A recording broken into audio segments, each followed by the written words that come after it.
Since ancient times, Mongolians have been offering milk tea to their guests. This is an important drink for Mongolians, who show respect and greetings by offering milk tea. Mongolians say that a human can go without food for 3 days, but they can't go without tea for even 1 day. Research shows that Mongolians use more tea than other nations, and they have special tea ceremonies.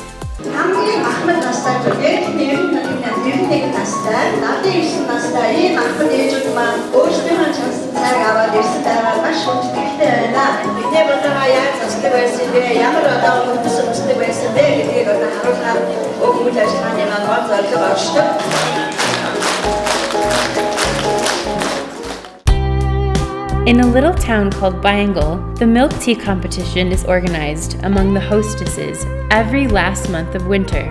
Participants boil their distinctive milk tea at home and bring it to the competition.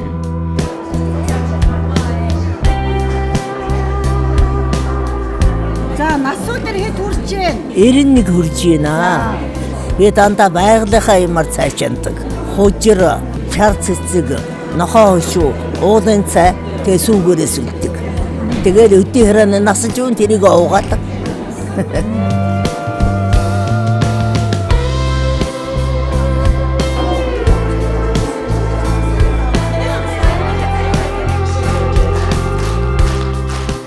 Би жил болгонд оролцдог юм аа. Зөндөө байр ижлээд ордог юм байлаа.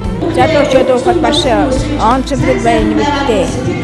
Жохол юм шүү дээ нэ. Нэг үсэн ээжийн цаа уунд авсан гэдэг чи бас боёо байна гэдэг. Тэгээ би цаа аваад ирсэн байгаа. 11 төрлийн цай болцтой байштай цай, удаатаа шар уян цагаан болоотой цай, хийцсэн цай, 10 бүрэлтэй цай, аймгийн төстэй цай, шат төстэй цай, цагаан төстэй цай, өргөнтэй цай, хөргөрийн цай.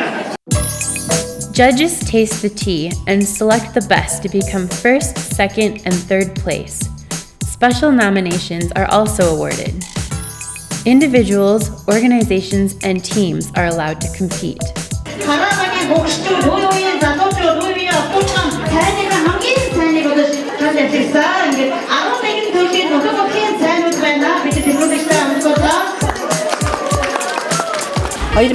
оноос өнөөдрийг хүртэл өнөөдрийн арга хэмжээ маань 11 дахь жилдээ зохион байгуулагдаж байна. За энэ арга хэмжээ маань болохоор гол зорилго нь нутаг нутгийн цайны онцлог, ёс заншил, энэ Монгол ёс уламжлалыг одоо хойч ирээдүйн үед уламжлуулсан ийм арга хэмжээ байгаа. Ийм сайхан бэлэгтэй өдөр ачид маань, иргэд маань бүгд цугларсан, бүгд сэтгэл хангалуун байгааг харахад Баянгол сумын өдөрж байгаа засаг дарга үнээр баяртай байна. Иргэн байрцсан өргөндөж шинжлэх явцсан Монгол шавь агуу ахлын задаа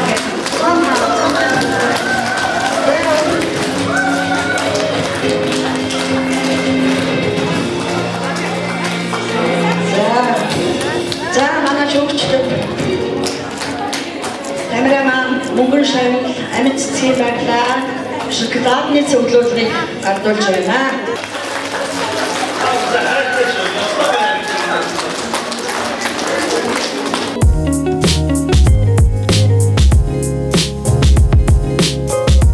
Mongolian hostesses and mothers boil their milk tea with their own special features.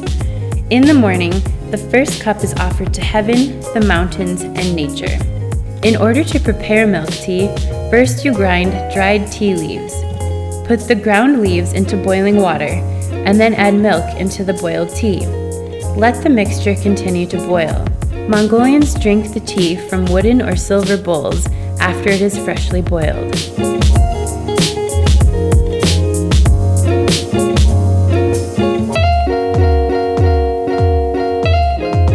We'll have to wait until next spring to see that interesting competition and Mongolian tea ceremony.